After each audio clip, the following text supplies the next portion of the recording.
Good evening, folks. Welcome to the Australian Online Supercar Championships, coming to you live from Snetterton for the Snetterton 300, and welcome to the pre-race show.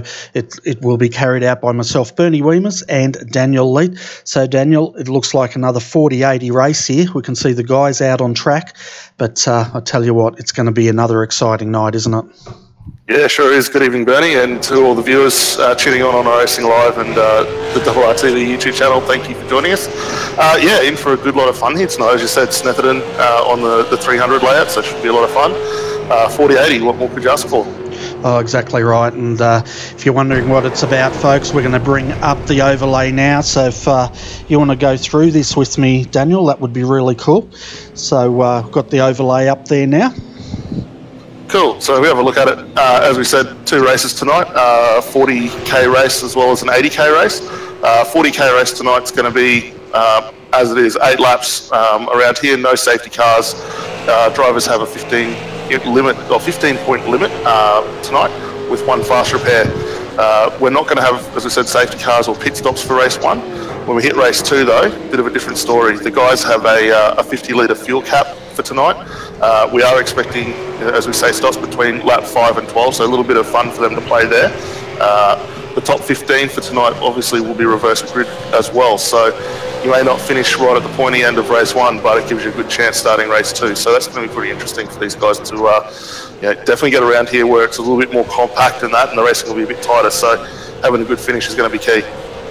Yeah, it certainly is, and there's a couple of very tricky corners which you'll see very shortly. We're about to do a hot lap here with the, I guess we could call it the AOSC Stig, couldn't we, Daniel? Yeah, definitely. Nick Hauser, the series organiser and in team Stig, going to have a run around here tonight. So sit back, have a watch, and give you a really good understanding of how these cars are going to get around here tonight. Yeah, definitely. So without further delay, folks, let's hand you over to the Stig and, well, our Stig anyway, and he can take you around for a not-so-hot lap.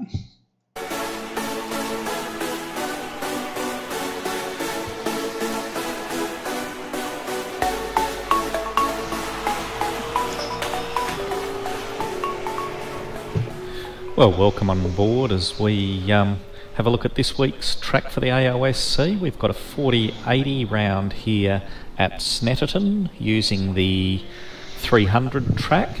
So it's 4.8 kilometres long, 13 turns, so we'll have 1 8 and 1 17 lap race. At laps, 8 laps just short of 40 k's and 17 laps just a smidge over 80 k's. Not my favourite track, so let's jump on board and see how we go. Into turn 1. I take this at 3rd. You've got the white line just across the road there as your braking marker, and up to 4th pretty early. Got a little bump just there on if you hang it too close to the inside curbing, and then down to 2nd gear for turn 2, which potentially has carnage all over it for tonight's racing. We head down now 3rd gear as we come down to a shortish straight. You can run it fairly wide on exit there. You do have to watch incidents here, mind you.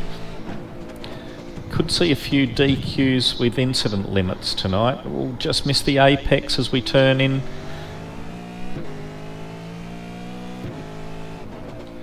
Come down to another 3rd gear corner. I like the 1.042 drop gear around here. There's a couple of different ones that you could use, but I find the 1.042 best suited to me. As we come along to the long back straight, almost as long as the front straight. It's actually a bit quicker. You hit about just over 250 k's down this back straight into a really tricky, well, the first part's not tricky, but braking for this next corner is, and you cannot hit that curb on the inside or you'll almost roll the car.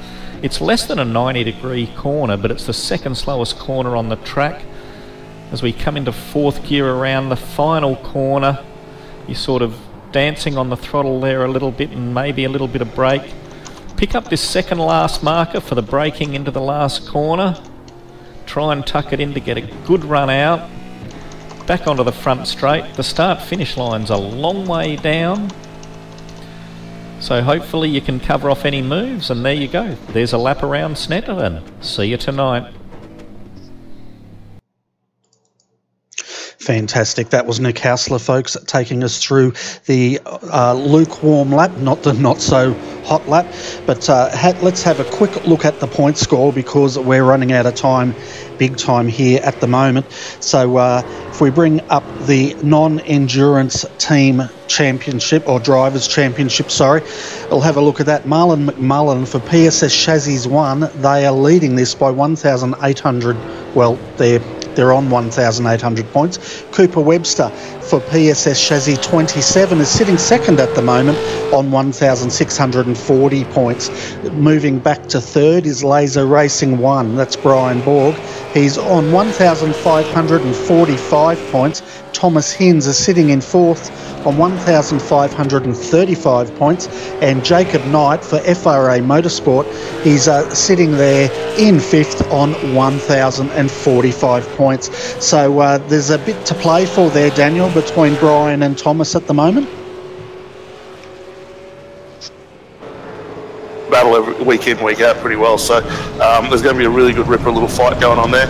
Absolutely, although not that far down in second. Cooper Webster's only 160 points off Marlon, and we know those guys are pretty consistent as well. Obviously Marlon trying to back up and take the title that he won last year as well, so we'll have to keep an eye. That top five though looks pretty good hand. They're not too far apart, but have one bad race that can change in an instant.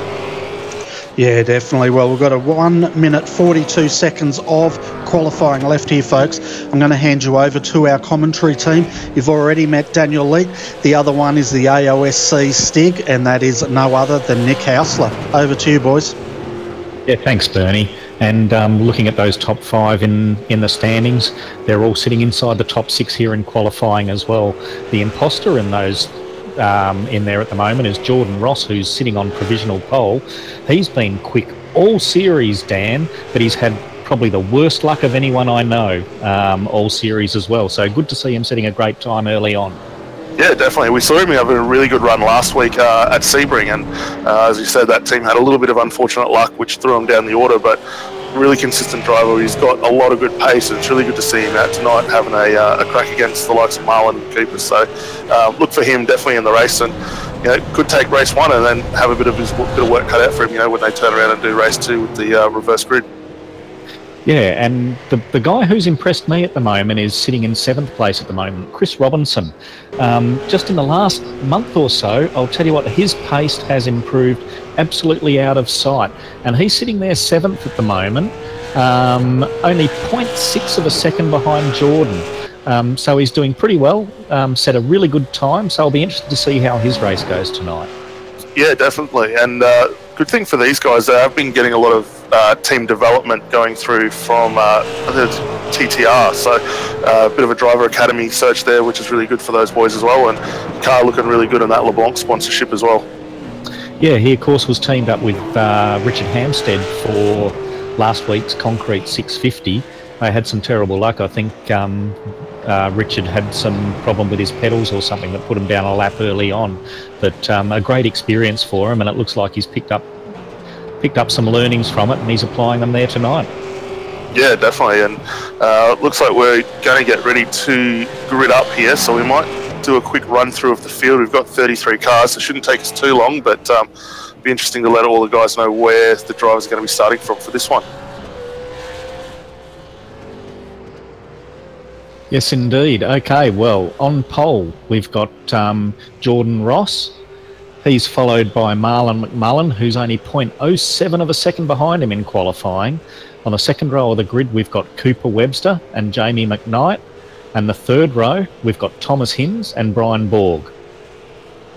Following them tonight, we've got Chris Robinson, as we mentioned earlier, sitting in 7th, with Kyle Stokes just behind him in the 888. Jacob Knight's coming out of 9th, with Mitch McLeod in 10th. Craig Jones, who we didn't see last week, but good to see him back here, is sitting in 11th at the moment, with Jaden Borg out of 12th. Matt Lepoidovan is sitting in 13th, and Gary Cooper is in 14th with him. Henry King, fair way down for him, sitting in 15th, unless that's a strategy for race 2, followed by Paul Preston in 16. Adam Gardner and Stephen Varga in 17 and 18. David Kinmon and Adam Wyborn on row 10. Then Wayne Pengilly, good to see him back. He hasn't raced for a while. And Todd Parks, who's also further down than you'd expect, sitting on the 11th row. Then we've got Tony Gaffer and Daniel Stevens in 24th. Portage Farrell will be starting out at 25th tonight with Simon Pitt alongside him. Scott Clark and Aaron Bickwell will be 27th and 28th. Colin Bruns is fair way down to what we normally expect him, starting out at 29th tonight alongside Simon Mazzomo. And at the end of the grid tonight, we've got Andrew Johnson and Mark Samuels. I think Mark hasn't actually set a time out there as yet. No, not too sure if he's racing as well. And a shout out to Aaron as well. He's his first race in the series tonight, so hopefully he keeps his nose clean, enjoys himself, and moves up a few spots. Yeah, definitely. I think we're going to see a lot of good racing here from these guys. Obviously, the top 10 are going to be pretty consistent here tonight, but looking at the layout of the track, it's not traditional to what we see for V8s. What are you sort of expecting we're going to see sort of the major overtaking points on this circuit tonight? Well, turn 2 on lap 1 has potential nightmare written all over it. The guys will need to be very careful going in there. It's also an overtaking spot if you get a good run through turn 1. The other area to keep an eye on, I think, is Brundle and Nelson, turns 8 and 9. There's the potential there, not so much for overtaking, but a big potential there for cars to run off track and for you to pick up spots as a result of that. They're the two areas that I'll be keeping an eye on most. And then you've probably got Agostini as another potential turn 4 where we might see some moves. But hopefully the guys will keep it clean. I'm not too sure if it's coming through on the broadcast, but you might see the cars jumping up and down a bit. It's some ridiculous glitch we've got with iRacing at the moment that seems to want to sit the cars down as low as possible to the ground, so everything's dragging along, even though the suspension travels normal. Yeah, a little bit interesting. So a bit different to what we'd normally see these V8s, but yeah, hopefully that'll get rectified pretty soon here. But looks like we've got a pretty good field of cars. Be interested to see from the viewers out there tonight, after sort of maybe lap 1, to see what we're expecting as a pick for the podium. So if any of the viewers out there would like to put your votes in now, that'd be great, and we'll keep an eye and see who comes out on top at the end of this one as well.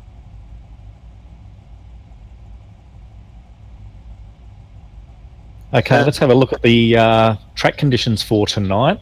We've got, we're racing here in the morning. It's partly cloudy and 24 degrees. I can't imagine it ever getting hotter than that over in this part of the UK.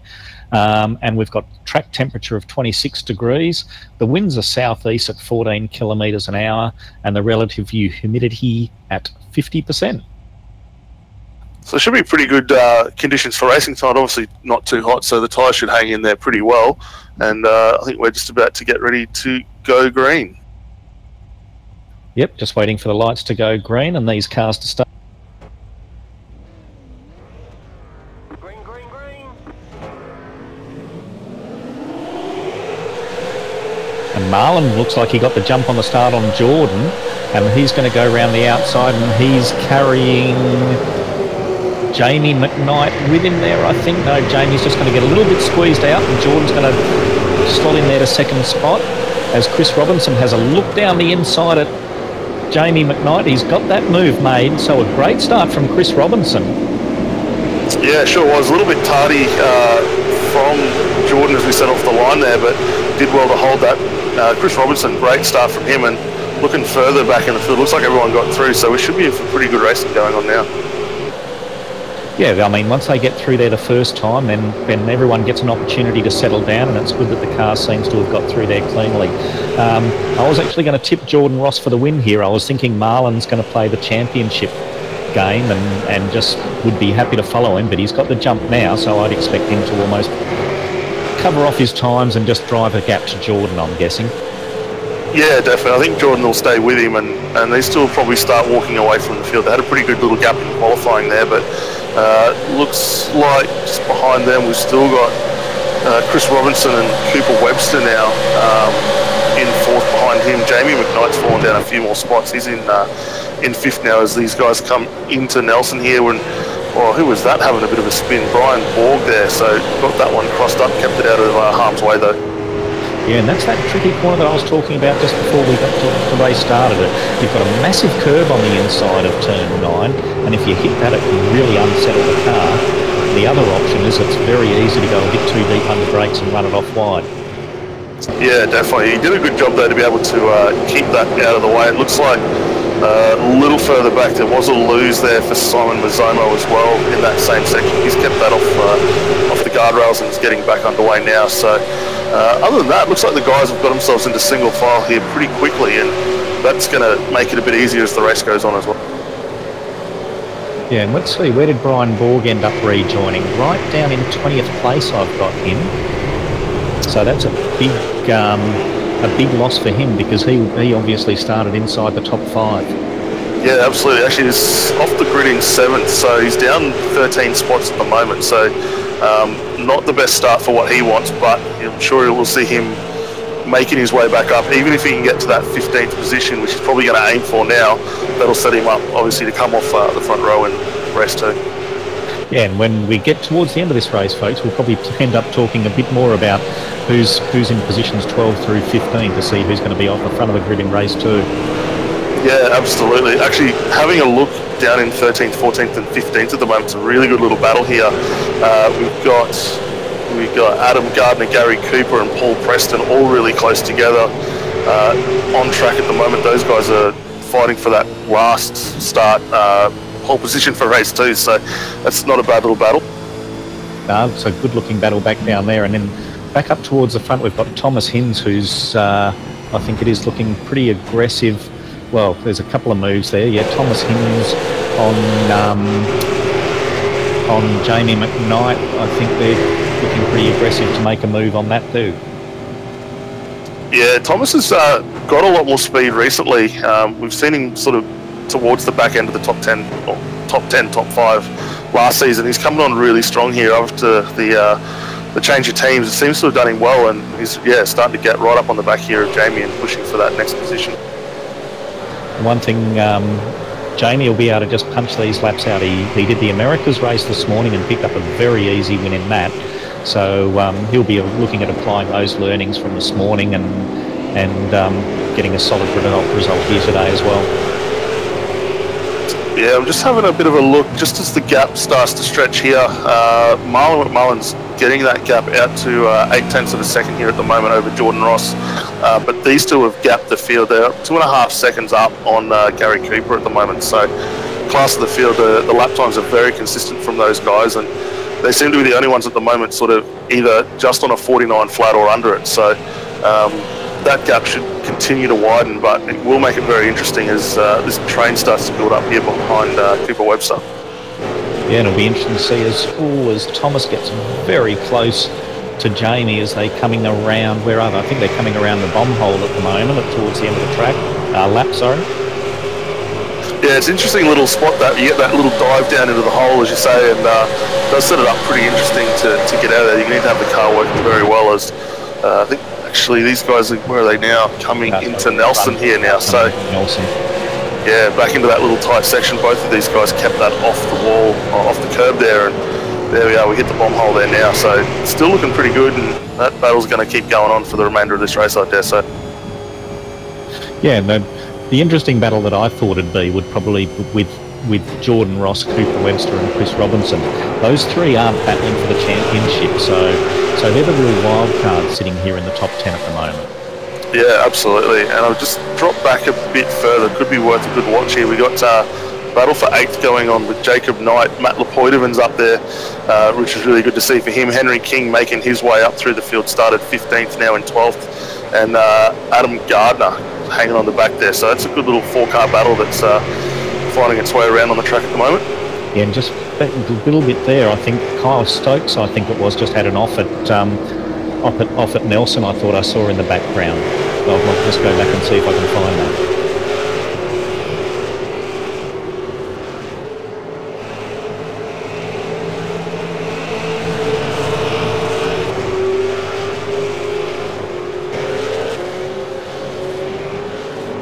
we're just getting a quick bit of word come through as well. We've had one retirement so far, actually 2 retirements so far this race. We've had Simon Pitts actually disconnected alongside Paul Tajvara, but as a result, it looks like a bit of first lap incident there. We've had Craig Jones and Colin Brunt also take pit stops, so a bit interesting this early on. That's not going to do their race much help for this one, but good little battle with Henry King. Who's he got alongside him? Paul Preston going around the outside of that watercraft forward there. That's a pretty of a tough move there, but he's pulled it off.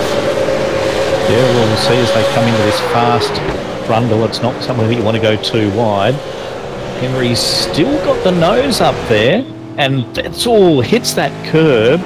Geez, obviously got his car set up nicely because it rode that curb nicely then. Yeah, definitely had a lot of airtime underneath it, but did good just to keep that off the back of Paul there. But you just see, just getting on that curb opens the gap up immensely. So it's going to have to work now just to close that back up and start applying the pressure again back to the Paul.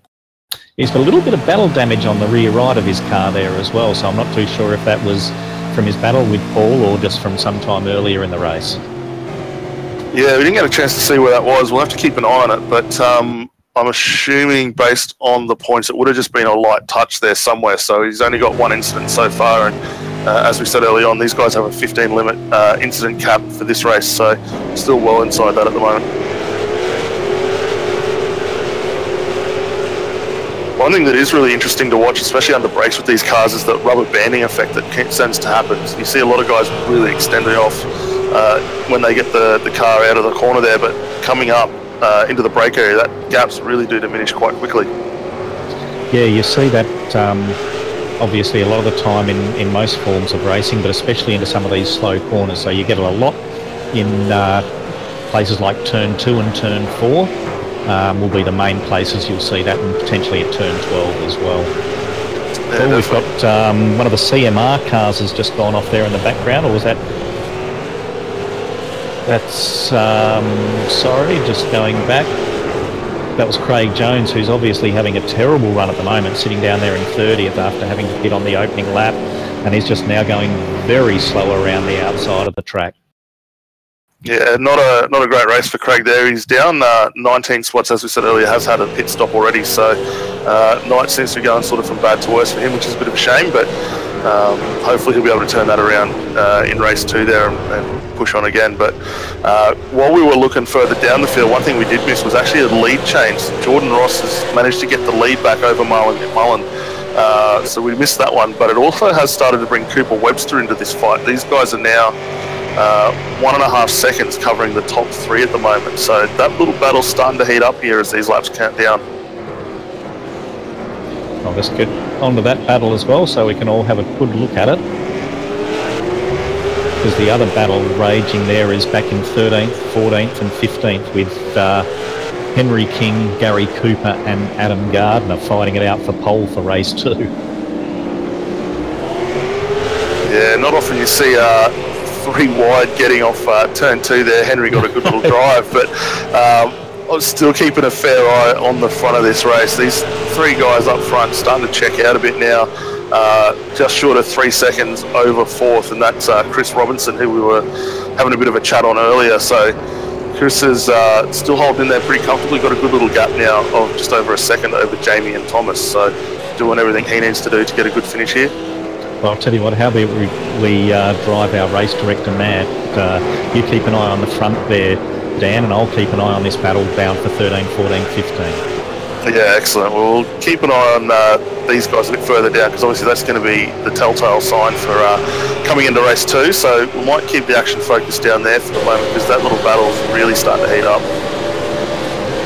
And of course we put the commentators' curse on them, because as soon as we start focus on them, they have spread out, well, for this battle, a fair bit. There's almost a car length between each car at the moment, so hopefully they'll close it back up and give us some good viewing.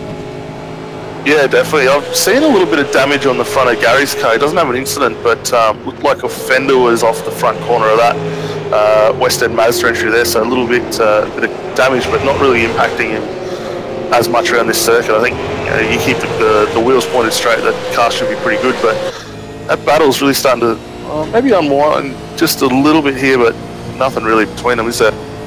Yeah, I'm thinking maybe when we first picked it up, maybe Henry might have made a little bit of a mistake, which just closed the gap up, and now it's stabilised again. Yeah, it seems to be. We're going to probably see a bit of a dive here from Gary as they come into turn 2. Watch that gap start to diminish, and Adam Gardner closed right up on that one there.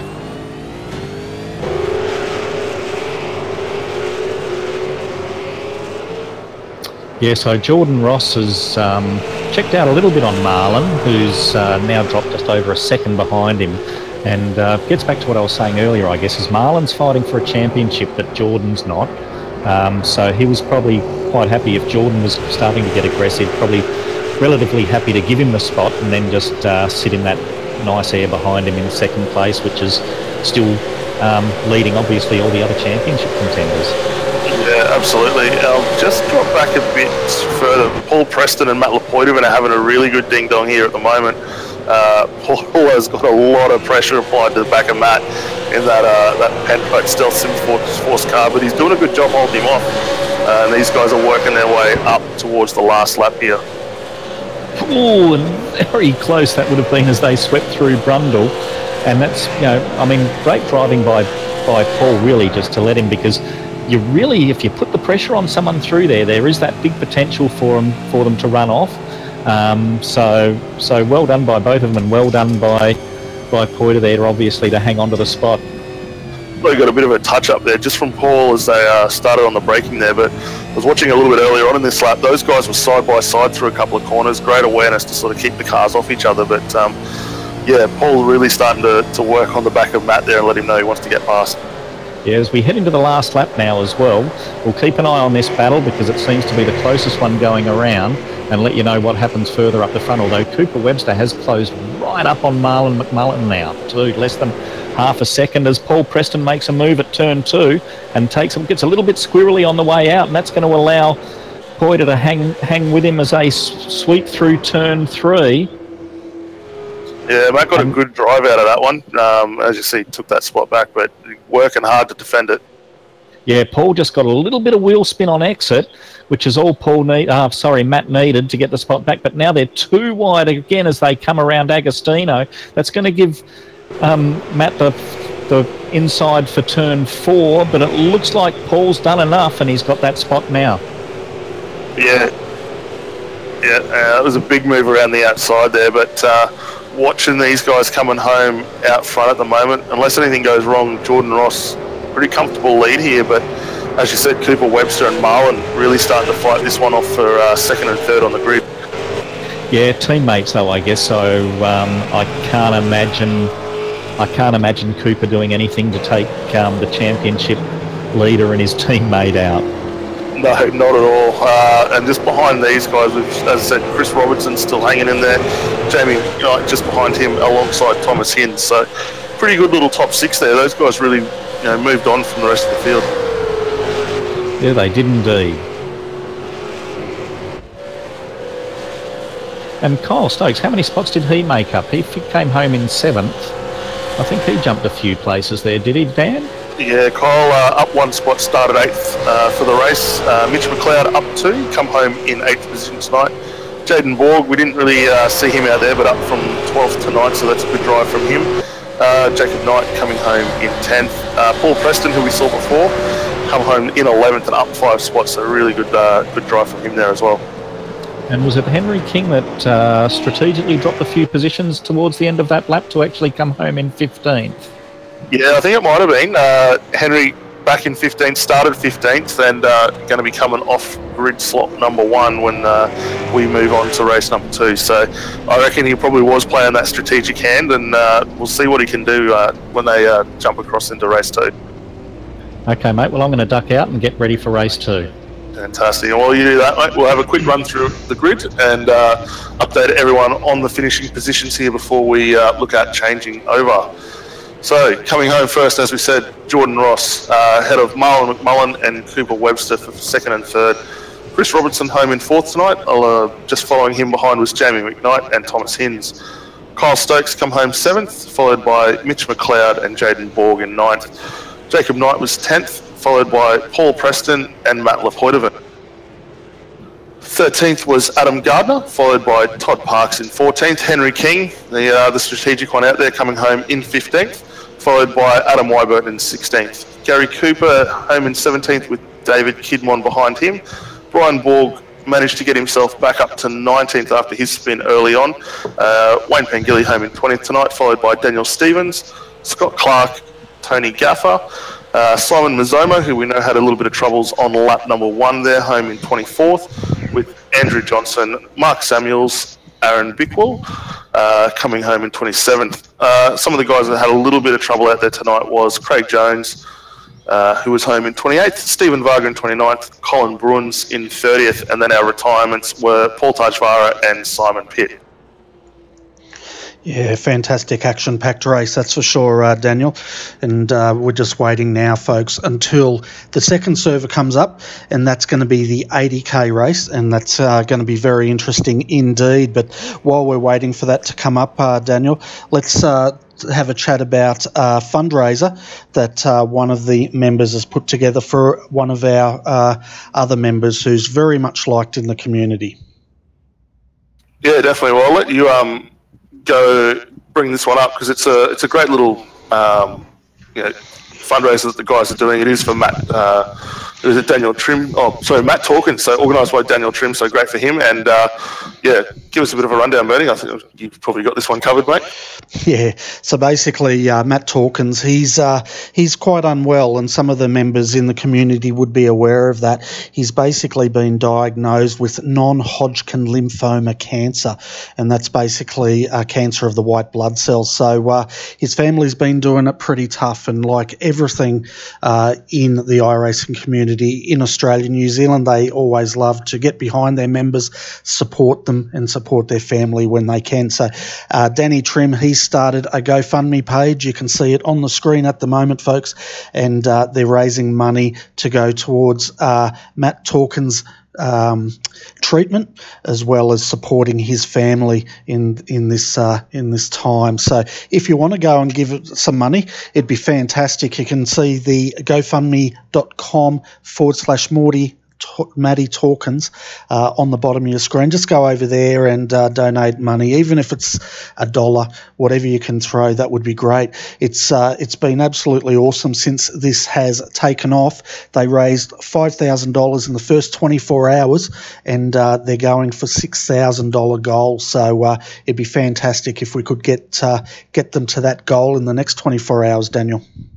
Yeah, absolutely. And for anyone who's gone through cancer or knows friends and family that are going through it, it's not a great environment to be in. So any support you're able to give them, whether it be donations to help the family along the way, or any other support you can give him, are certainly much appreciated. And we know how great the community is. They always get behind a guy in these types of conditions, and certainly lend a hand to help out. So for anyone out there who'd like to do it, as you said, jump onto that GoFundMe page and lend a hand where you can.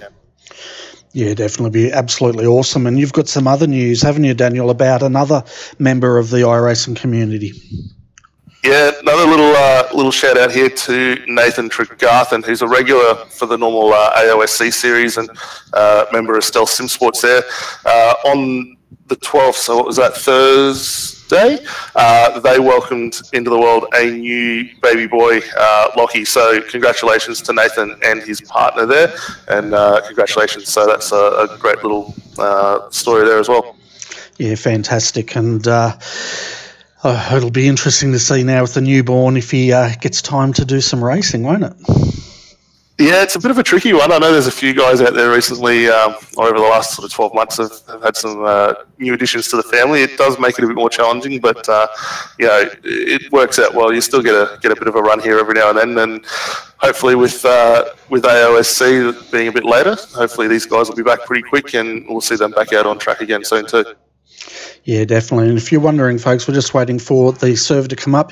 Nick Hausler, the other commentator in the room, he's busily now setting the grids up there. And we saw the sweet spot there was around about 13th, wasn't it, Daniel? And it's going to be a reverse grid from what I understand from the top 13. Yeah, so it's actually top 15. So as we said, Henry King will bump himself up onto pole position here. So I think one of the viewers deemed him doing the Win Cup and getting it into position. So great job there. But yeah, it's going to be interesting to see. Obviously, now we know we're looking 17 laps. They will have a pit stop to go through. No safety cars, 50 litre fuel limit as well. So seeing when these guys want to come in is going to be interesting, and it will make it a bit more of a challenge. But that window that we've got to get these pit stops done is reasonably big. So we're looking anywhere between lap 5 and 12 for them to come in. And it'll be interesting to see whenabouts these front runners come in. I'm predicting probably towards the end of that window just to keep themselves out of trouble. But for the guys buried down a little further in the field, maybe look for them to come in quite a bit sooner. Yeah, definitely, and the server's up now, folks. So we're going to go to a very quick commercial break and run some great ads from our sponsors that make this series possible. While you're doing that, you might as well go and grab yourself a great beverage and popcorn, and we'll see you back very shortly.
And we've got most of the cars out there on the track at the moment. We've still got 4 minutes left of what is effectively just a little bit of a warm-up between races, Dan. So I guess we've got plenty of time just to chew the fat while these guys are running around some laps. Yeah, so good to be back in here for race 2. Did see one little bit of notice in the YouTube chat here. It looks like Craig Jones's pit stop that we mentioned earlier on in race 1 there was a result of low fuel. So hopefully that should be rectified. Obviously, with the pit stop in this race, won't be as big an impact to him. But yeah, that was probably the one little incident that went out of that one. Fair enough. The other thing I did pick up just prior to the first race is, you know, I don't want to discredit the man. I think maybe you should call me the Gits as opposed to the Stig. The Gits, of course, is the Stig backwards. I think would be probably more appropriate for my laps. Yeah, we could do that. Maybe we should get the viewers out there to rename you the driving lap presenter or something like that. Maybe if the guys out there want to put a name forward, it could be interesting. Yeah, might be able to come up with a special hot lap Gits livery. Do you think, Dan? Do you know anyone that could do that for me? Oh, look, I'm sure there's someone out there, but yeah, we won't go into anything on that one in this rate.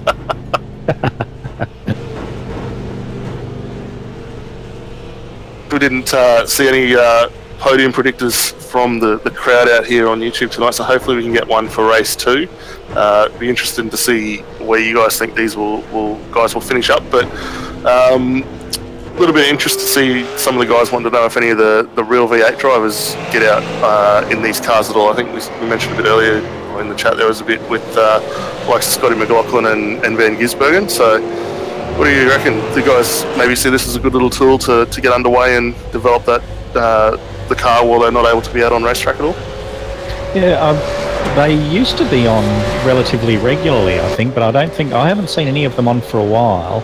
And they generally used to like racing the GT3 cars because they thought they felt a lot more closely aligned to the way the real supercars handle as opposed to these ones, which is pretty ironic, I guess. I mean, how hard would it be, do you think, for them to put GT3 physics into these to make them more realistic but sounding like a V8? Yeah, I guess there'd be a way. Just knock off the ABS brakes and the likes, but I guess you could probably use something along the lines of a GTLM platform potentially, and put that under it. Be a bit of fun, but yeah, the V8 with none of the driver aids certainly makes it a lot more fun and entertaining to get around. Yeah, but yeah, so there are a few of the drivers. I mean, the main ones are Giz and McLaughlin that got out here for a trundle relatively regularly. I see there's a question there about Dave Reynolds. He apparently is useless at sim racing, whereas his teammate Anton De Pasquale, who of course is fairly regularly driving around in, or used to be fairly regularly last year driving around in GT events as well. Yeah, still, I think it's still a good practice, you know, for the guys to do. Obviously, for anyone who watches the Nicky Team YouTube channel, he does a lot of iRacing out there as well. Doesn't race any of these things, but certainly out there a lot. So a lot of guys will still get into it for a bit of fun and maybe drive a car they're not potentially allowed to drive out there in the real world, but still, it's a lot of fun. Yes, correct. Nick Percat. Haven't seen him for a while. I haven't seen a lot of these guys for a while, so I'm not too sure where they are. But anyway, we've got the cars now gridding up for race 2. With this reverse top 15, Dan, I have got no idea who to predict. No, it's going to be interesting, especially when we get a stop in here, but we'll do a quick rundown just for everyone. So we got Henry King coming off pole with Todd Parks alongside him, Adam Gardner out of 3rd, Matt Lepoidovan coming out of 4th alongside Paul Preston, Jacob Knight will be in 6th with Jaden Borg behind him, Mitch McLeod and Kyle Stokes in 8th and 9th, Thomas Hinz out of 10th. 11th tonight will be Jamie McKnight with Chris Robinson behind him. Cooper Webster out of 13th with Marlon McMullen just behind him. 15th will be Jordan Ross and Adam Wyburton. 17th will be Gary Cooper and David Kidmon. Brian Borg will be out of 19th. Wayne Pangilli from 20th. And then we've got Daniel Stevens, followed by Scott Clark, Tony Gaffer, Simon Mazzomo, Andrew Johnson, Mark Samuels, Aaron Bickwell. Craig Jones will be out there again.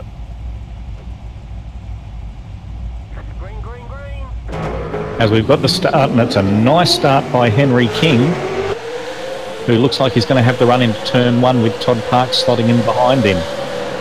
Yeah, a little bit of three wide action a bit further back, but Todd Parks trying to go around the outside of Henry. He nearly pulled that one off, but Henry positioned that car pretty comfortably on the inside there, but Matt Lepoitovan up behind them, really trying to stick the nose in there and maybe take an extra cheeky spot away. Yeah, well, Mitchell McLeod gave him a little helping hand if he wasn't quite deep enough under brakes. I thought it was Jaden Ball, was it? I think got a little tap up the back from Mitchell to help him through the inside there.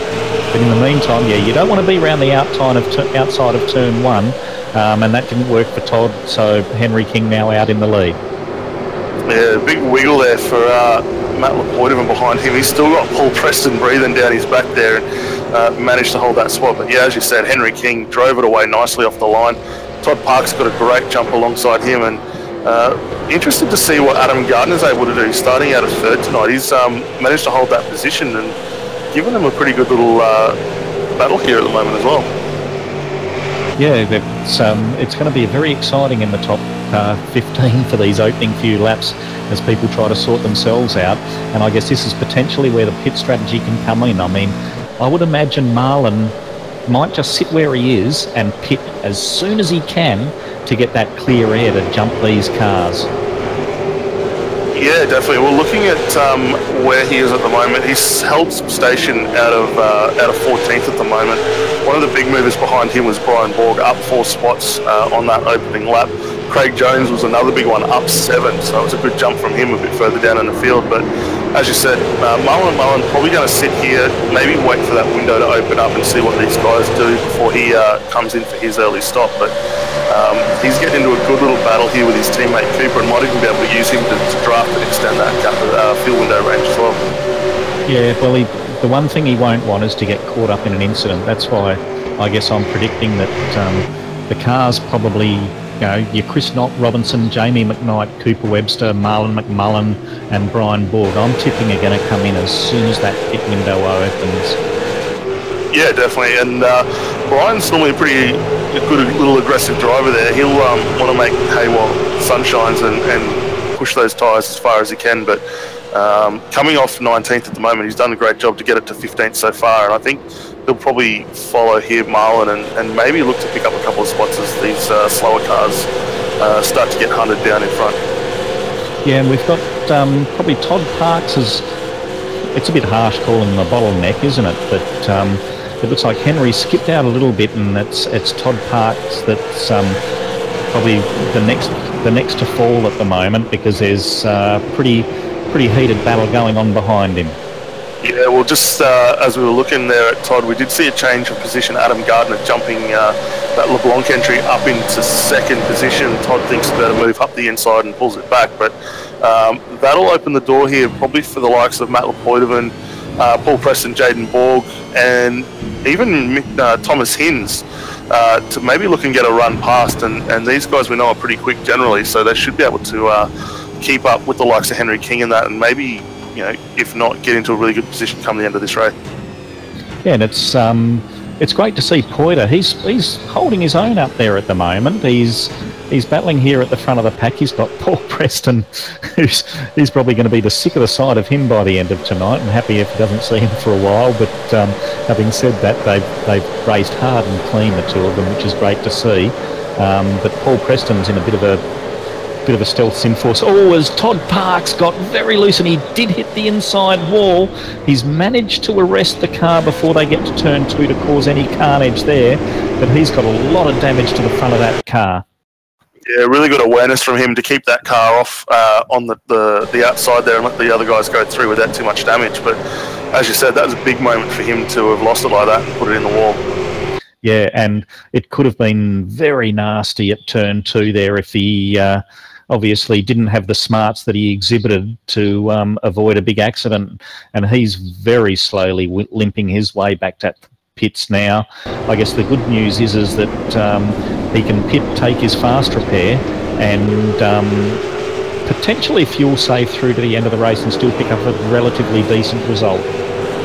Yeah, I think he'd be a brave man to maybe look at trying to save it this early on with the fuel strategy, but you know, not worth not a bad idea to have a crack at it and see what you can do. So keep a weather eye on that. But that'll move now Matt Lepoitovan up into second place. So that's a good run from Poiter. We nearly put the mockers on him when he ran a bit wide there, but to see him up there in second, he'll be really stoked over that effort. Yeah, it's a great drive by him, and I'm not too sure did Adam Gardner make a mistake, or was busy looking at Todd Parks to see what happened there. I'm sorry.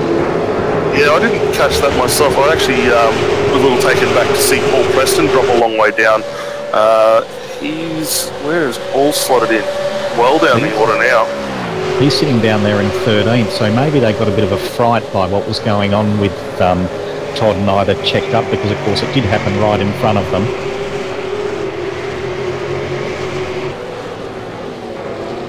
And Jordan Ross has also lost a lot of positions. He's down there in 24th at the moment, so he's obviously run into troubles too. He's nothing wrong with his car. He's done the fastest lap of the race with a 49.5. He's obviously just found himself out of position as we've got Mitchell McLeod and Jaden Borg coming together. Oh, there was side-to-side contact and Jaden Borg into the wall big time, and that's his race over. Yeah, I'm just going to duck back and see if I can find that, because I missed that one here. Oh, gee, that's a big one, that one. Jaden maybe just trying to shut the door a little much and got the wiggles up and in the wall she's gone. Yeah, there was a little bit of initial side-to-side contact. Jaden found himself a bit out of position, and that allowed Mitchell to come up alongside him as they came around. Where are they? They came around Palmer, is it? I'm not too sure. Then there was that initial side-to-side, and that just caused a bigger accident. Really not too sure how to look at blame on that without taking a long, slow look at it.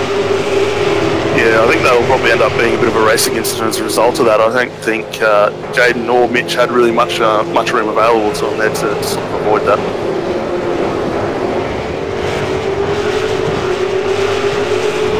So Thomas Hin's the man on the march at the moment. He's now moved himself up into third place, so he'll be starting to hone in. He's about a second down on Matt Lepoitovan at the moment, but he'll start honing that gap in and putting a lot of pressure on the back of Matt, I'd imagine, in the next lap. Yeah, definitely. Actually, watching the brake distance close down in through turn 2 there, he brought that down a long way, but I would expect we'll see Thomas probably get through pretty quickly here, but even just a little bit behind them, who have we got? Mitch McLeod nearly running off the circuit there. He's lost a couple of spots. There's a good little freight train starting to line up behind these guys. Looks like Cooper Webster's leading that through, but Thomas Hin's really starting to work hard on Matt Lepoitovan now. And of course the pit window opens at the end of this lap, so we'll keep an eye on to see who takes advantage of an early stop. Yeah, absolutely. One thing that has sort of played out here, and we've seen it now that we've had a couple of incidents up the front of the field, Henry King's been able to open up just over 3-second lead over Matt now, so really starting to work away. Thomas is going to probably throw it up the inside or the outside here as he positions it up in towards Nelson, and maybe trying to go around the outside and see if he can make that move stick. Yeah, puts him for the inside for the next one, and Matt will just have to be careful that he doesn't run wide. But great driving by both of them, good room given and respect and the like, and they continue it around through the bomb hole, and Matt's not giving this up without a fight, that's for sure. And he's actually got his car length back in front now as they come round the final corner, and Matt's held onto that position, and that's of course brought Chris Robinson right up into this battle as well. Yeah, sure was. Good drive by Matt there, just to shut the door. Still plenty of room given, and yeah, really good effort there. Thomas Hin's, as we said, closed right down on this one, but one of the guys I'm still keeping a close eye as he moves his way forward is still Craig Jones, now up 14 spots as we see a few guys head towards pit road. As we suspected some of the early guys, we got Chris Robinson, Brian Borg, and who else? Adam Wyburton, all in the pit lane at the moment. So a few guys starting to make their way through. Yeah, and whilst that was happening, of course, Thomas did make the move at turn 1 through on Matt and up into second spot.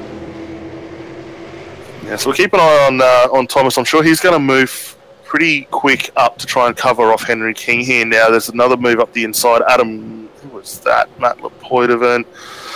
Oh, losing a couple Cooper of... Webster. That was Cooper Webster right up. Yep.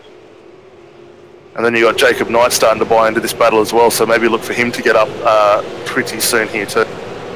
Before Matt starts getting boxed around the ears and everything, it might be a smart move for him to bring it straight into the pits. Yeah, definitely. He can't hurt. Get out of the out of sequence. Maybe try and find a little bit of clear air. Get the head down and push on. We know he's pretty quick, and I think getting into too many fights this early on is only going to probably slow down that position a little bit as they come towards the end of the race. Well, potentially, if he brings it into the pits now, it'll bring him around probably just behind the likes of Brian Borg and the like, and if he can just hang on to his coattails, that'll work out well for him as the race progresses. Yeah, definitely. Who have we got? Biggest movers so far, just for the guys out there interested to know, as a result of the reverse grid. Cooper Webster up 10 spots. Currently finds himself sitting in third behind Thomas Hinds. Craig Jones, who we mentioned a couple of times, up 14 spots, sitting in 14th at the moment. And Stephen Varga finds himself up in 13th as Cooper Webster and Mitch McLeod bring themselves in for their stop. Yeah, and just looking at Henry King, I'll tell you what, it's going to be pretty close because he's still running around his 1 minute 50 flat lap times, so he's potentially going to hold on to that lead. Brian Borg, who's hang on, everything's just shuffling itself around on my timing at the moment. I've got Cooper Webster as the first car to complete their pit stops, and his fastest lap is a 49.9. So, Henry King, there's nothing wrong with his times that he's doing out there in clear air. And we see it. It's all about track position with a lot of these races. The guys are so tight in their times, and if you've got that commanding track position, anything can happen. Yeah, definitely. And this circuit, obviously being it's a bit more narrow with a few tighter stop-start corners, it does make it hard to get those passes in. So if you can keep in front of, we saw Matt being able to do on the likes of Paul and holding off Thomas there for a bit. Once you've got that position, it's very easy to hold your spot. But we will need to keep an eye. As you said, Cooper Webster's now back out. He's finding himself, where is he, 17th at the moment on track. And he has got, who is that? Simon Mazzomo in front of him. And Simon hasn't stopped yet, so probably in pretty good stead to be able to climb a bit further back up. Yeah, it's just how easily they can work their way through this traffic, I guess. I mean, he's got a pretty close to Simon Mazzomo, but then there's a big gap to the next car. Oh no, I'm reading my timing wrong. My apologies there. So, yeah, he could potentially get caught up here as we've got another bunch of cars coming into the pits now. Yeah, from what I could see, it looked like we had Jacob Knight going in. I think I saw... who else was that? Stephen Varga, Jacob Knight, Kyle Stokes, Marlon McMullen, Wayne Pengillian, Scott Clark are all in now. Sorry, Stephen Varga stayed out. And Paul Preston in as well.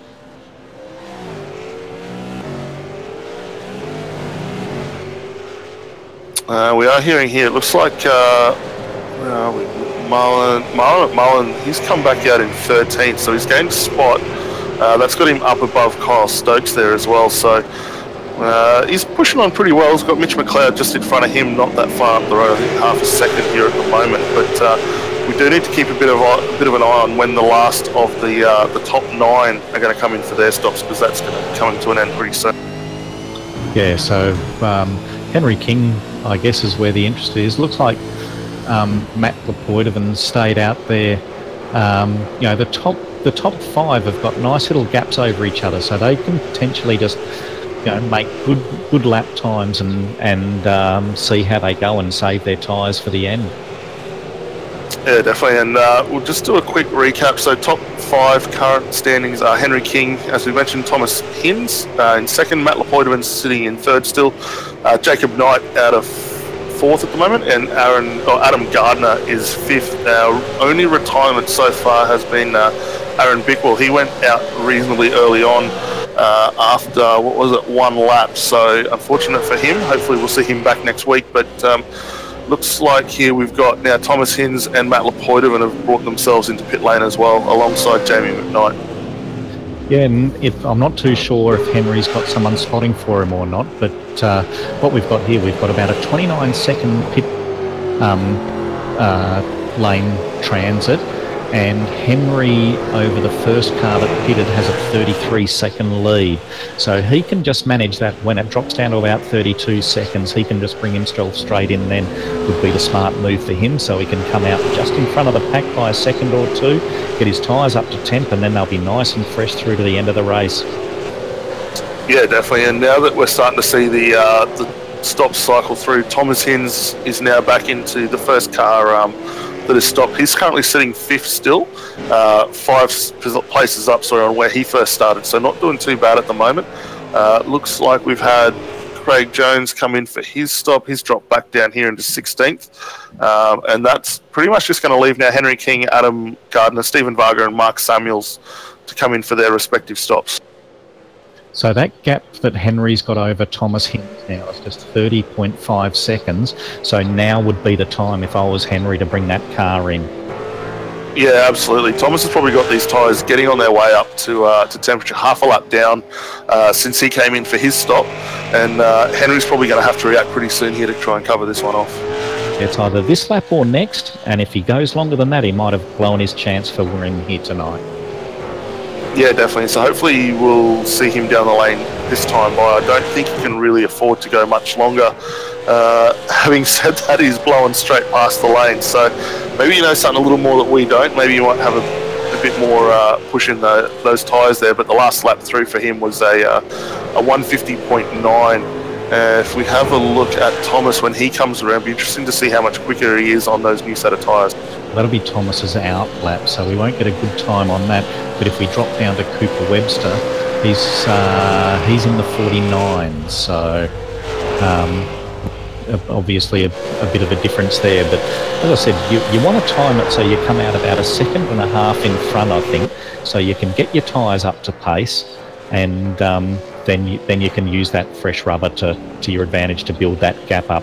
But I know, speaking to Henry a week or so ago, he doesn't use anything like Joel real timing, so he's just going to be sort of taking a bit of a guess here, I guess, of how long it takes to do a pit stop and making his own judgment of when it's best to come in. And we've got Marlon and Mitchell McLeod in a battle there, and Marlon just swaps back in behind him. So they're battling for position 6. Yeah, I was just going to bring that one up. Marlon's in a really good little fight here. Mitch not giving him an inch of room, so he's going to have to be pretty forceful to get this one done. But that is bringing Kyle Stokes, Jamie Knight, Matt Lepoitovan all back onto the battle of this little fight here. So he's going to need to get this job done pretty quickly and move past Mitch. But yeah, Mitch has been doing this for as long as I can remember now. He's not an easy contender to get past that.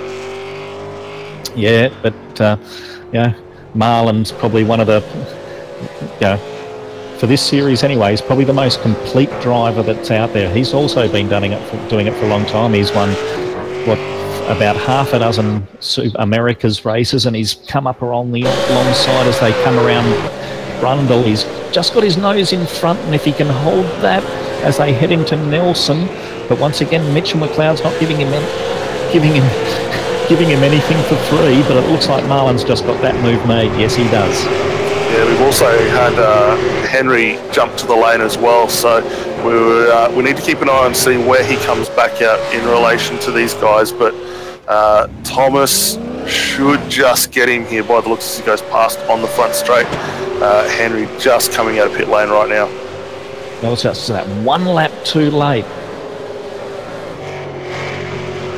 Yeah, and who's that put in? That's putting him actually behind Cooper Webster as well, so he's lost 2 positions as a result of that. Not ideal for him, but we know Henry's pretty cool, calm and collected. He should be able to push up on the back. Having maybe a little bit new, fresher rubber might also suit him as the race unfolds. Obviously, he's going to now have,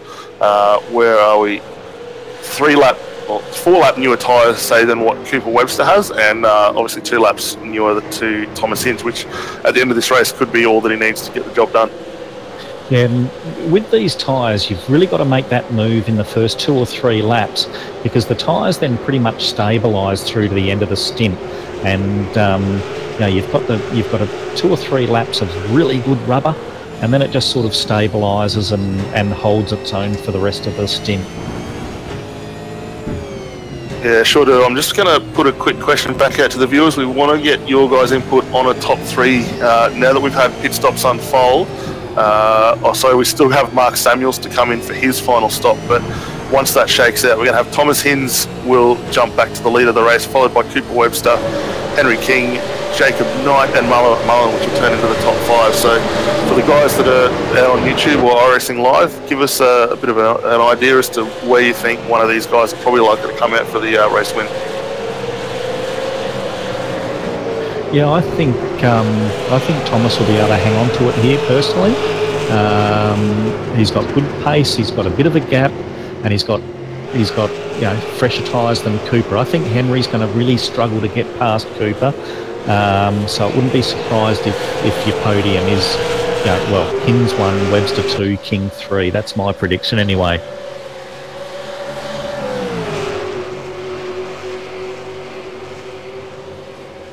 Okay, we've got Jordan Ross, who's in trouble, who's once again, he hasn't had the best luck in race 2, that's for sure. He's down now in 10th place, so he's, as we've got, who was that was pretty went right out there on the track? That looked like it was Jacob Knight there getting out wide in that DuPont entry. There was a little bit of a touch just behind him. Matt Lapointe even getting into the back of Kyle Stokes there. Looks like those guys were able to redress and Kyle's back underway. But yeah, this little battle here, what have we got? 6th, 7th, 8th and 9th, still going pretty hard. That battle also with, who was that behind? Mitch McLeod and who was that? Jamie McKnight. Mitch and Jordan, that's still going on. Mitch is not letting him through here at all.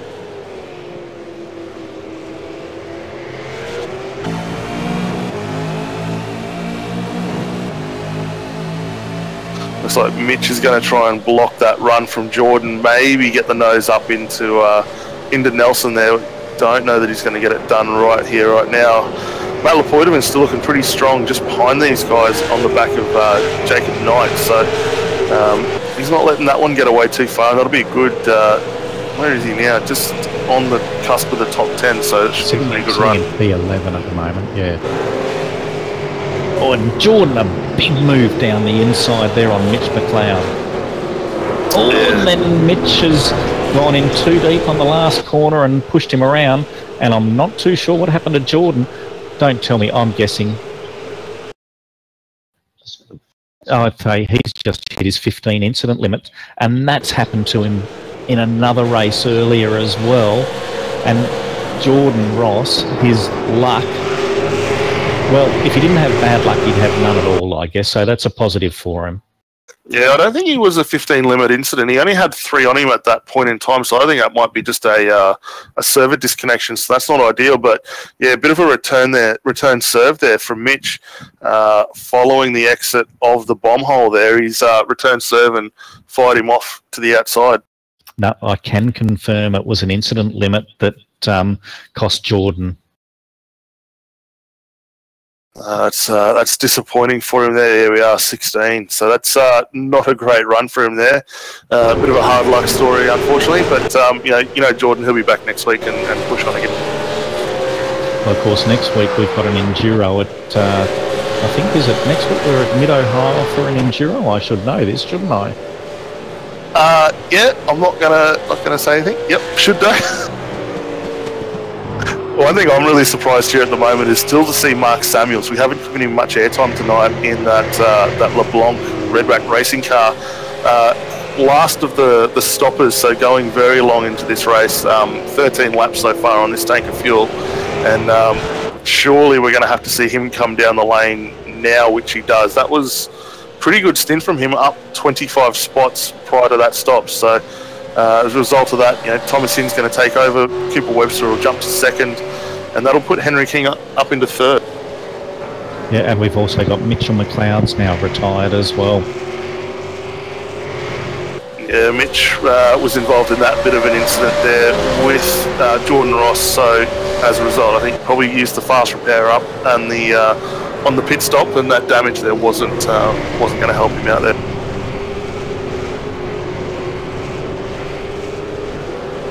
We've still got that battle going on here with, who have we got in there? Kyle Stokes, Jacob Knight, Matt Lapoitovan and Chris Robinson. So that's still, what do we got, 7th, 8th, 9th and 10th. Good job for Matt to still be up inside that top 10 now. Yeah, obviously helped out with Mitch and Jordan's demise, but of course Kyle and Jacob are teammates, so if he gets past one, he's going to be blowtorch from front and rear, I'm guessing. Yeah, definitely, and not something he's going to want to do, but that's a great run for him. Take nothing away from what he's done. He's held the car in really good stead there. He has indeed. Looks like our top 3 are starting to clear out here. Thomas Hin's just almost got that gap to Cooper Webster out to a second here.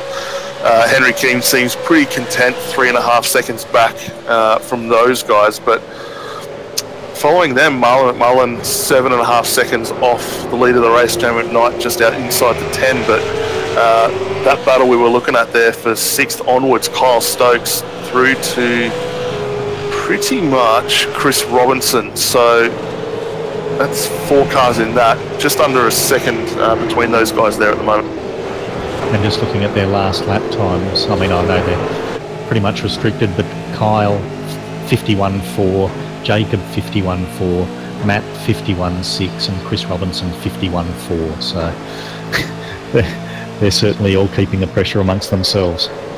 Yeah, absolutely, and good consistent lap times. There's absolutely nothing between those guys at the moment. We know they're going to be pretty well in line for the incident limit. There shouldn't be any issues there as far as that's concerned. I think looking at where these guys are, Matt's probably the highest at the moment on 8 points. Everyone else just a bit lower, but those guys should be fine and getting home as we come into, where are we, 2 laps to go before these guys call the end of the race?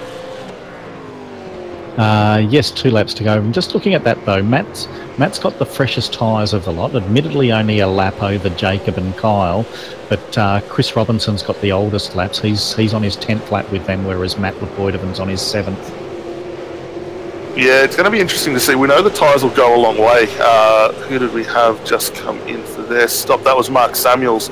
He got 13 laps on that set of tyres and did it pretty comfortably. So I don't think it's going to be too much of an issue, but Matt's doing a really good job just to make that Penrite car as wide as he can, and I think he'll sit in pretty for that top 10.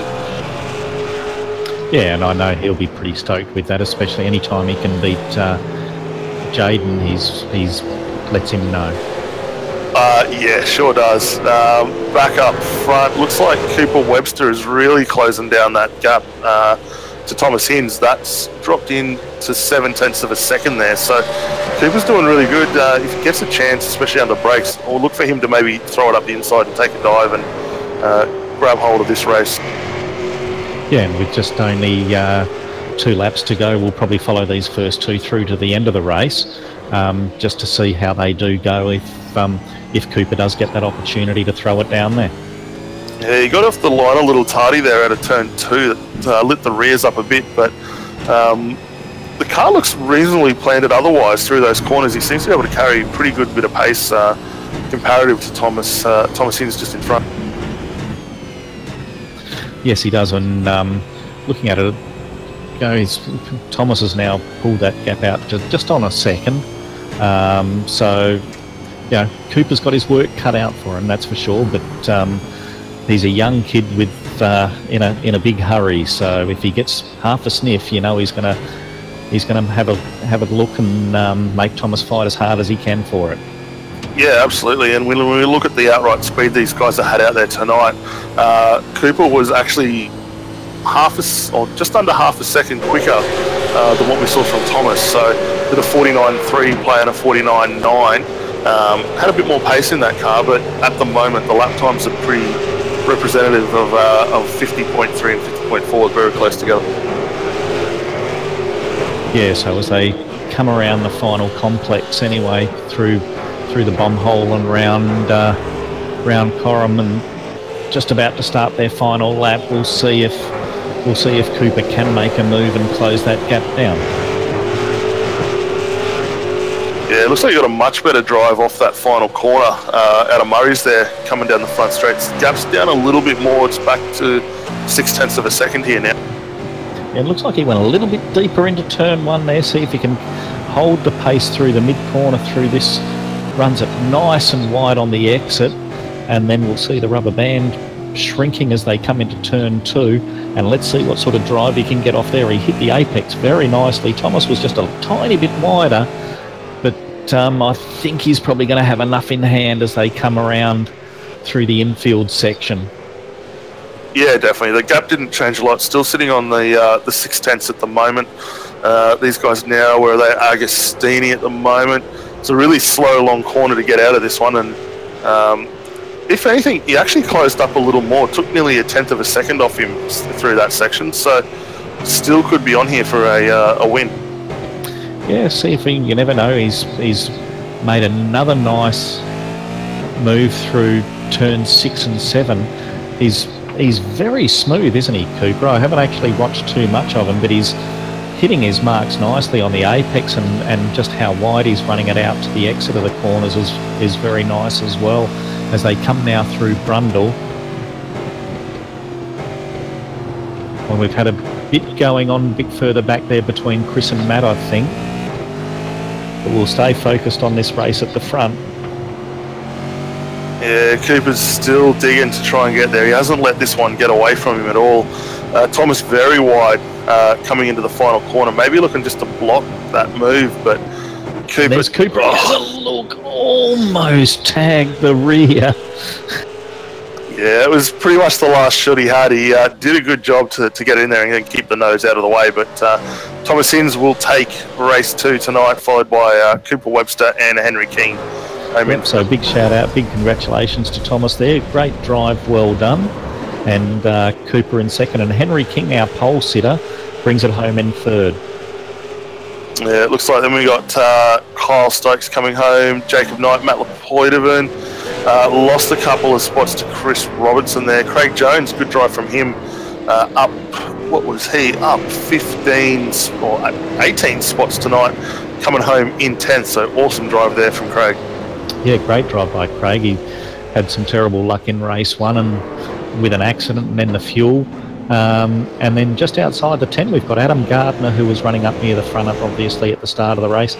Wayne Pengelly, Adam Wyborn, David Kinmon, Mark Samuel, who was the last of the pitters and had a shocking first race as well, comes home in position 15th, followed by Stephen Varga, Todd Parks, Daniel Stevens, Jaden Borg and Brian Borg. Not too sure what happened to him in race 2, but he's way down in 20th.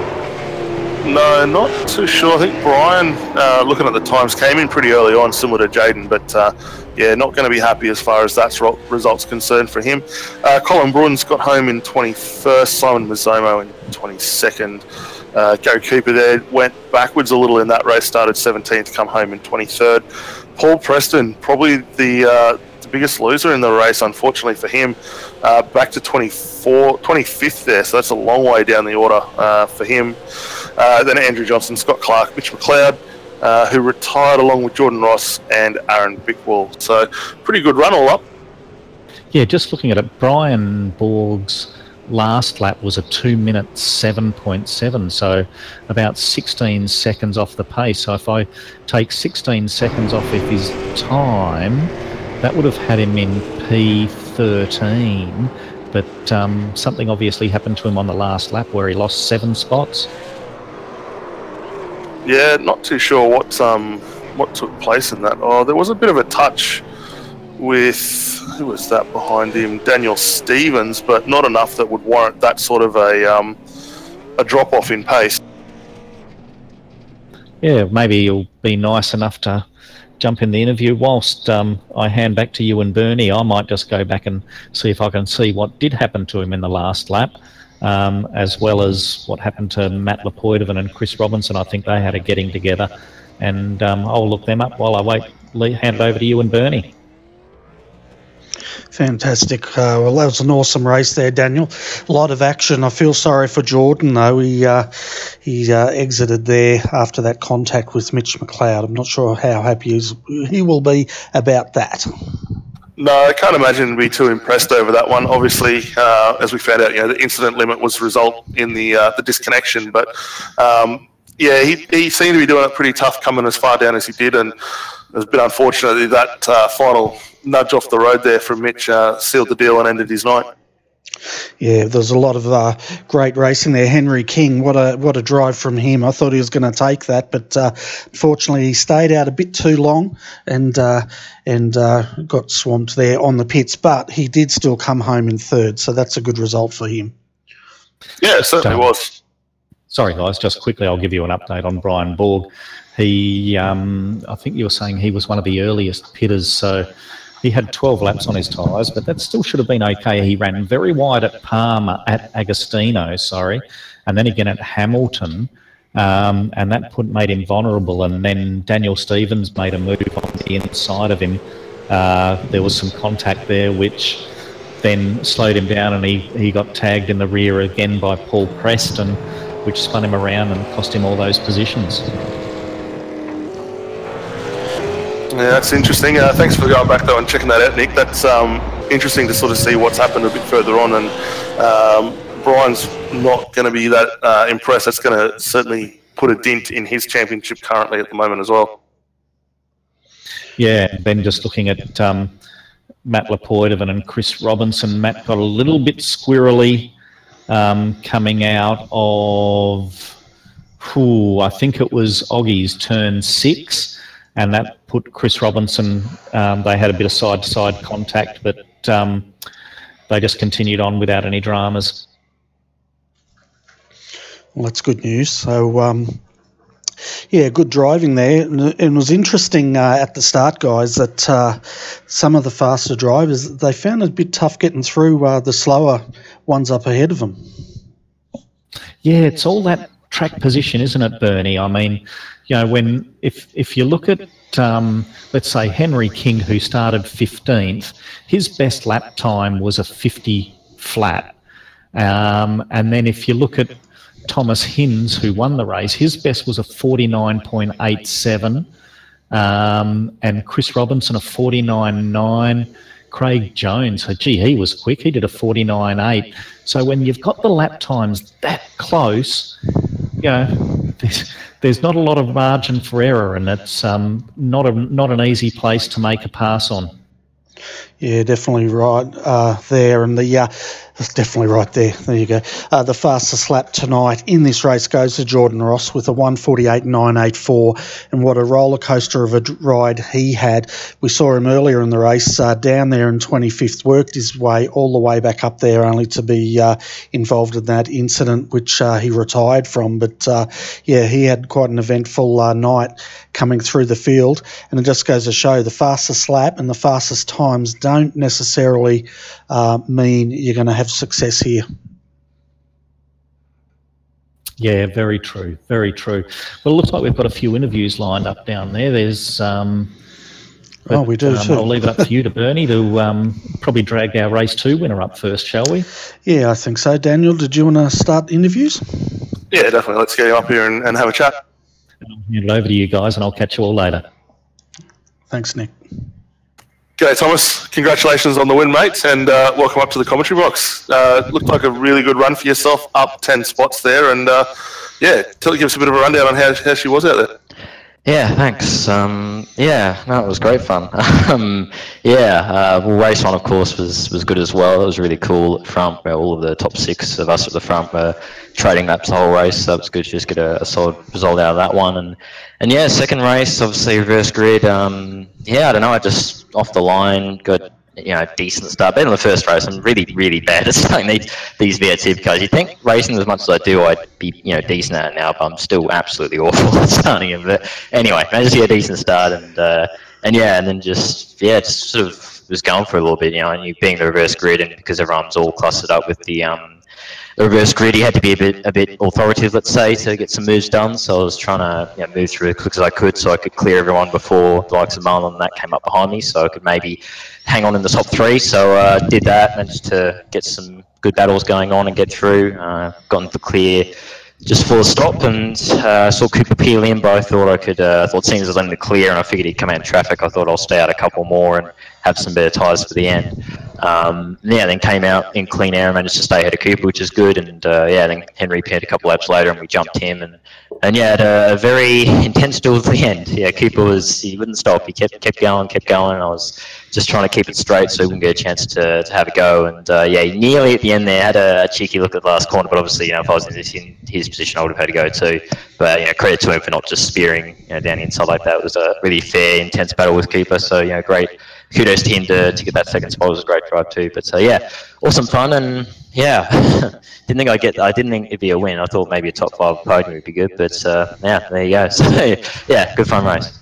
Yeah, definitely. It looked like you're also having some really good battles along the way, as you said. Obviously, I think we had a good one with yourself and Matt Lapointe in there, and the Penrite car was really good to watch as you're making your way through. And then obviously at the end, Cooper trying to get it up the inside just a bit further back to pull that one off. So it looked like, for yourself at least, a lot of fun was had out there.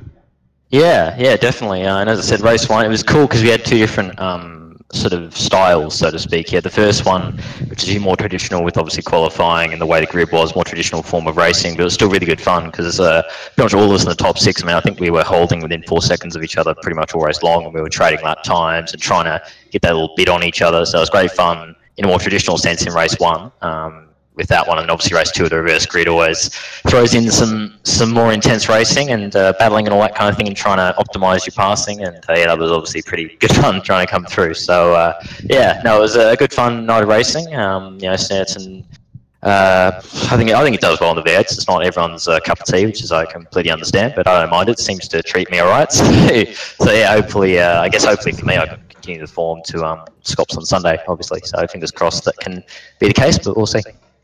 Yeah, definitely. And before we let you go and go and celebrate the win, mate, we better get a shout out from all the sponsors on board with you guys as well tonight. Yeah, definitely. So obviously big thanks to Rack Corp, Cash Centric for their continued long-term support. Really appreciate how long they've kept with the team and continue to support us. Really good from them. And obviously as well for Sim Racing Collectibles, Jay's little project there. He let's put the logo on the car, so big thanks to Jay on that as well. And as always, big thanks to the team for being fantastic, and AOSC for the series, the awesome series they run, and obviously big thanks to you guys as well for putting on the show with the broadcast every week to show everyone what's up in V8 racing. So look forward to seeing you next time. Awesome, mate. Well, we'll catch up with you no doubt next week for the Enduro, mate. We'll let you get out of here and go celebrate with the team, mate. And again, congratulations on race 2 winner tonight. Thank you very much. See you next time. Fantastic, folks. That was Thomas Hinz, the race winner. Next person we'll bring up is Cooper Webster. Cooper finished in second tonight, and we'll have a quick chat with him. Hi Cooper, welcome to RRTV's Combox, mate. Congratulations, second spot, up 11 from where you started. Can you tell the viewers a little bit about how your race went? Thanks for that. My race was pretty chaotic at the start, getting past all the cars with the reverse grid. But once that was done, after getting past all the cars, I pitted pretty early, and then came out. I came back out, and then on my out lap, I got a slowdown, which put me back just a little bit. And then I had a little bit more work to do when Thomas came out, and then just edged him in all the way onto the last lap, but just wasn't enough. But good on him for the win. Yeah, you were definitely hunting him there. We were watching the closing laps. We thought you were going to get him. He showed your nose in that final corner, which pretty much you had to, didn't you? You had to have a crack at it. Yeah, I knew he was running that wider line to that last turn, so I carried a bit more speed and just see if something would happen. But yeah, it was just not enough. If I had gone in any more, I would have hit him. So. Yeah, it was pretty close, but good driving, that's for sure. And you're saying earlier on in the race it was a bit chaotic there with the reverse grid. What's your thoughts about reverse grid? Are you a fan of it, or are you a person that doesn't like it so much? I think it's pretty good. it definitely spices up the racing, and all those drivers that are used to driving up the front now have to pass a lot more cars to get to the front, and I think it's really good. Yeah, it definitely makes for good viewing for the viewers here, that's for sure. But once again, mate, congratulations. Second spot. That's an awesome drive. We thought you might have been able to take the win there, but not tonight. But second all the same. So before we let you go, Cooper, do you want to give a shout out to all your sponsors, mate? I'd like to thank West End Mazda, WP Concreting, GDH iRacing Images, and Motion Performance Exhaust Bendigo, and all the guys in PSS for their help. Fantastic. And you're racing in V8 Scops on the weekend? Yes, I will be. Fantastic. How's that preparation going? It's all right. I just hopped on to the pre-qualifying tonight. Didn't get on last night, but yeah, it's gone pretty well. Okay, awesome. Well, best of luck with that on Sunday, mate. And once again, congratulations for tonight. Thank you. So, folks, that was Cooper Webster. Come home second tonight. And as you were saying, Daniel, he had an eventful race, but it sounds like an enjoyable race. Yeah, definitely. He's done really well out there. Obviously, as he said, he come in a couple of laps earlier to Thomas and that, which might have hurt him a little bit on the tyre strategy, but as we saw at the end of the race, he had a phenomenal job. Got enough in there to have a crack at the final corner, maybe not close enough to be able to do it, but he still hung around thereabouts and started off 13, as he said, come home second. That's a good result. Surely is, and he's a great talent in the V8 supercar as well, and I reckon he's getting stronger and stronger each time we see him out here. Yeah, absolutely, sure is, and there's no substitute for seat time, and you see what the results of that can bring. So no, great job from Cooper there. Yeah, and as we walk down to third on tonight, it's Henry King. I'm going to bring him up, and you can have a chat with King Henry, or Henry King, sorry. Yeah, let's get him in. G'day, Henry. Mate, congratulations, third position tonight. Looked like you guys were in for a really good race, especially at the start with Todd Parks trying to go around the outside of you there, mate. Give us a bit of a recap. How'd you find things out there? I was pretty good, actually, overall. The car just... Well, I didn't feel I had the pace, so Toddy, being a good teammate, was trying to be a little bit defensive to the others, you could say. Yeah, it looked like he was able to settle in pretty nicely there in turn 2 there, but give us a rundown. Like, the car looked pretty consistent. You seemed to sort of hang out there a bit longer than maybe some of the other guys. Do you think that might have hurt the result tonight? Yeah, it did a little bit. More hurtful was the bad race one that I had. Felt like a pinball in the first race, but went down in the tyre pressures too much for the start of this one and just didn't have the pace that I needed. So did a tyre pressure adjustment in the stop and had the pace that it should have had. Yeah, it's a bit of an interesting one, especially the cooler weather and the tyres around here were a bit to play for. I know a lot of the guys in the chat for race 1 were saying you'd done the Win Cup and done enough just to get it on pole for race 2, which probably not a bad thing. But yeah, how did you find, obviously, race 1 starting as far down the order? It's not traditional to where we see you, but probably didn't lend the best results that could have been had. Oh, most definitely. I should have actually finished race 1 in 16th, but Adam Wyborn just pulled aside through the last sweeper and let me through. Well, so I guess now you guys are obviously going to start turning your attention to the Enduro next week. You guys got any thoughts on how you're likely to play that one out, or we'll just wait to see what she brings during the week? Well, hopefully we can win it, but I'm looking forward to the Meadow High 650. I know last year when I ran here, or it might be 2 years ago, I think now, we finished 4th, so I'd like to get on the podium at least. Yeah, definitely. Well, we know you guys have definitely got the car pace to be able to do it, and the team itself are doing really good. Obviously, Jordan's got a bit unfortunate tonight with some of the issues he had a little further down the order, but we know you guys are solid. We saw that last week at Sebring. So, mate, we'll look forward to definitely seeing you guys back next week. But before we let you go and celebrate the third, we'd better get a shout out from all the sponsors on board the car. Yeah, I got to give you a huge shout out to Watercraft Performance Products and also Zuva, of course, and as well as everyone from the Synergy Sim Racing team. Awesome, mate. Well, again, congratulations. Come home third tonight. Go out there and celebrate the result, mate. Earned it. Cheers, guys. I'll catch you next week.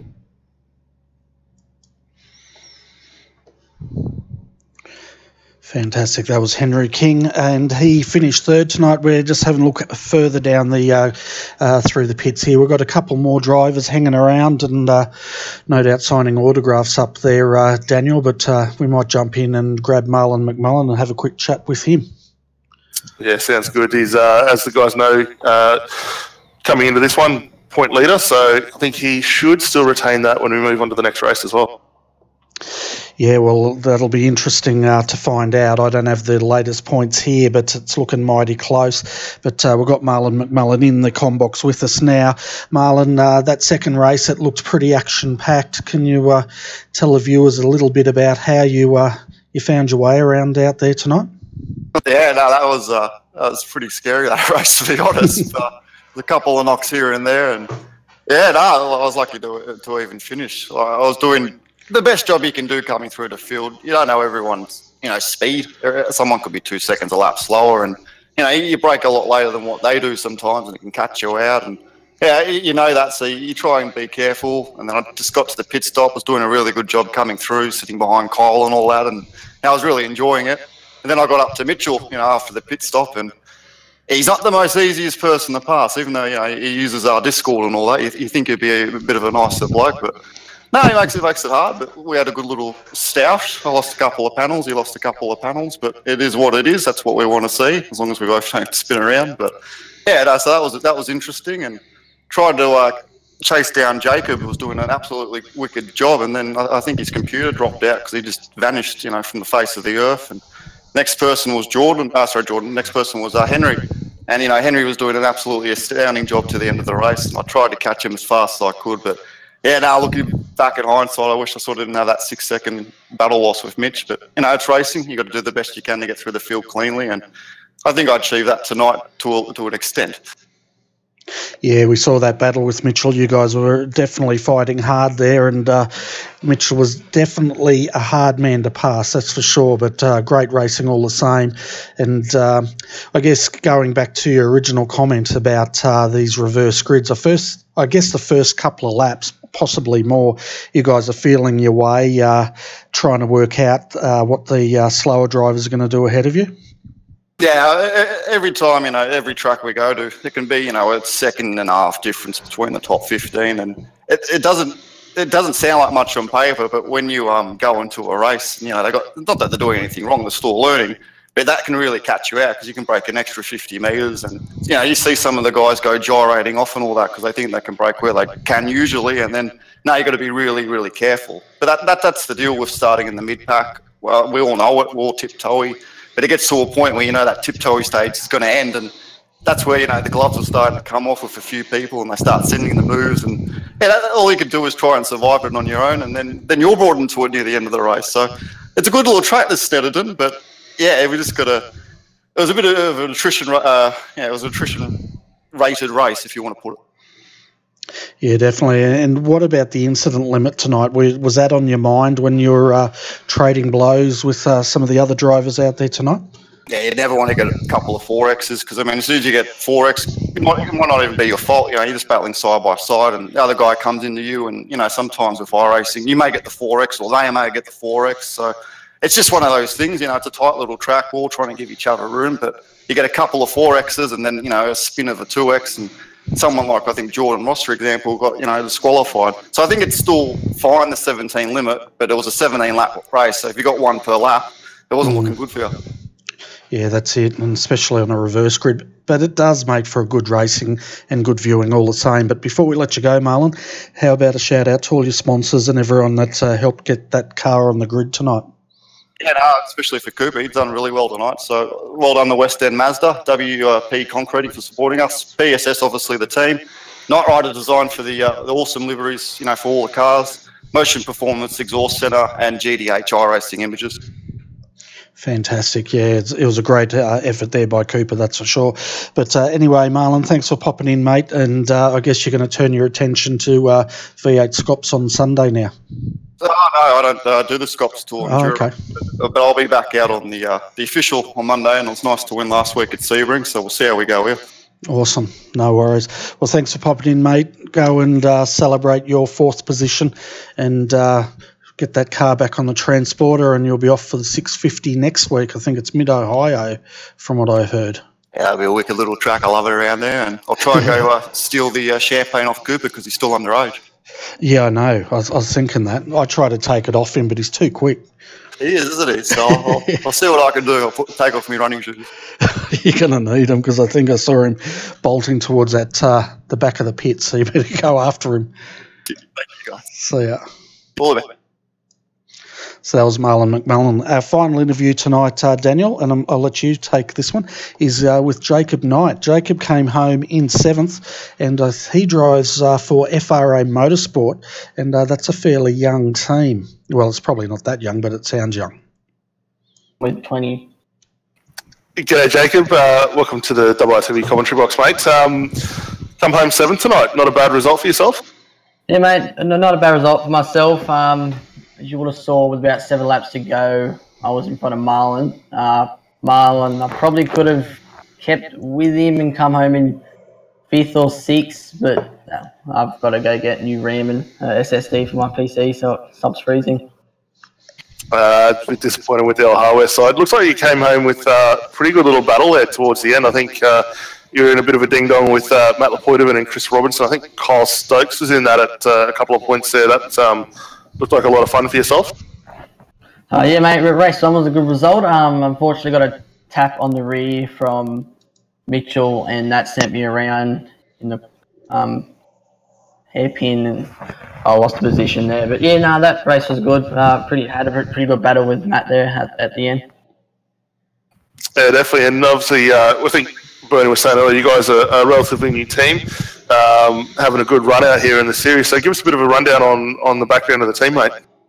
We're pretty much, we just started off and we thought that we'd get iRacing, and we just started off on, old wheels and old crap computers, and then we got better, or not better, we got our better hardware, which is when we thought, yeah, we'll start racing competitively. And then ever since then, we've just gotten quicker and quicker, and the more we get used to the Supercar, the more we know we're set up and speed.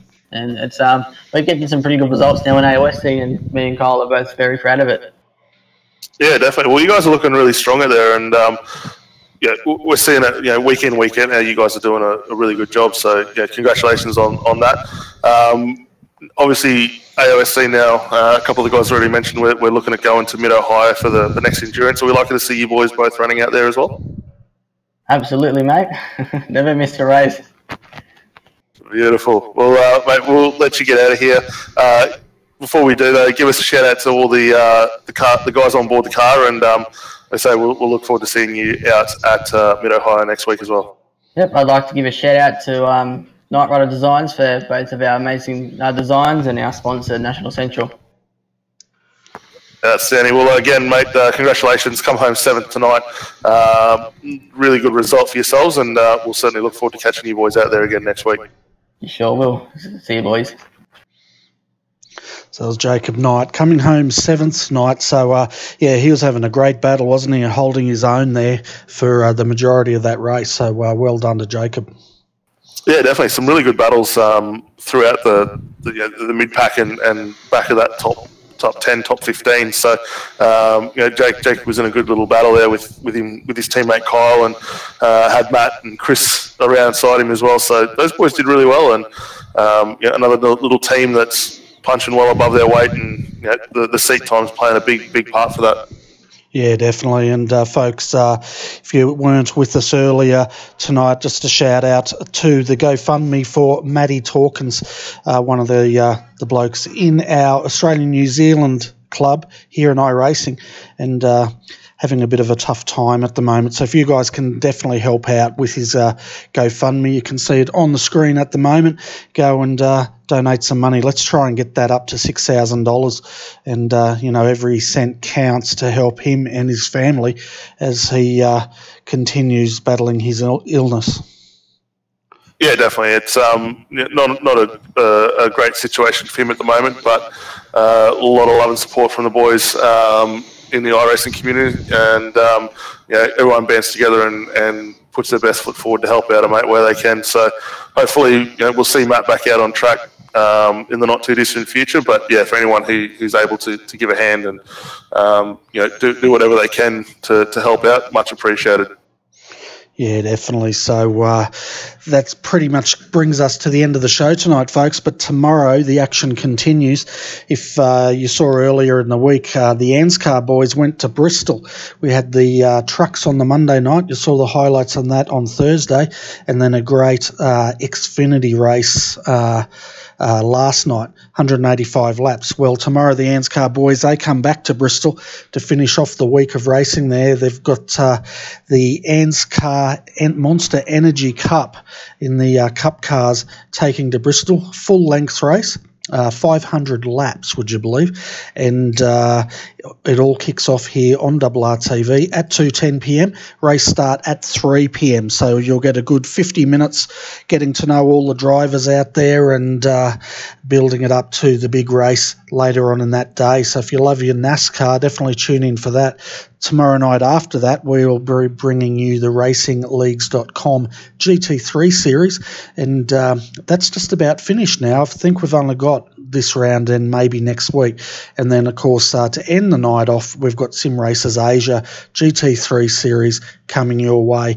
That'll be later on in the evening, around about 10 p.m. GMT plus 10, and hopefully you guys can come and join us for all that action.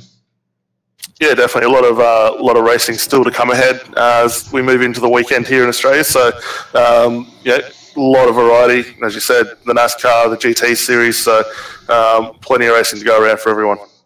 Yeah, and for the viewers on iRacing Live watching us from there, it won't be actually on iRacing Live. You'll need to come over to our YouTube channel. That's youtube.com/RRTV Live, and you can catch the full broadcast there. But until then, Daniel, it's been another awesome night racing, and I must thank yourself and Nick Hausler, the Gits, for calling all the action tonight. Yeah, not a worries, mate. It's a pleasure to do it. Thank you for going to do all the camera work for the viewers out there as well. So can't take nothing away from that. We're just the voice that has to try and make up something good. So you bring the image out there for everyone. So yeah, and to all the viewers that have tuned in and put their comments forward on the chat tonight, it's been much appreciated. It certainly helps us get through the night as well. Yeah, it certainly does. Thanks to everyone out there. Hopefully we'll have your company again very soon. If we don't, though, have a fantastic weekend, and whatever you do, enjoy it, and we'll catch you very soon again on RRTV Live. But until then, folks, on behalf of Daniel Leet, Nick Hausler, I'm Bernie Weemers. Thanks for tuning in, and good night.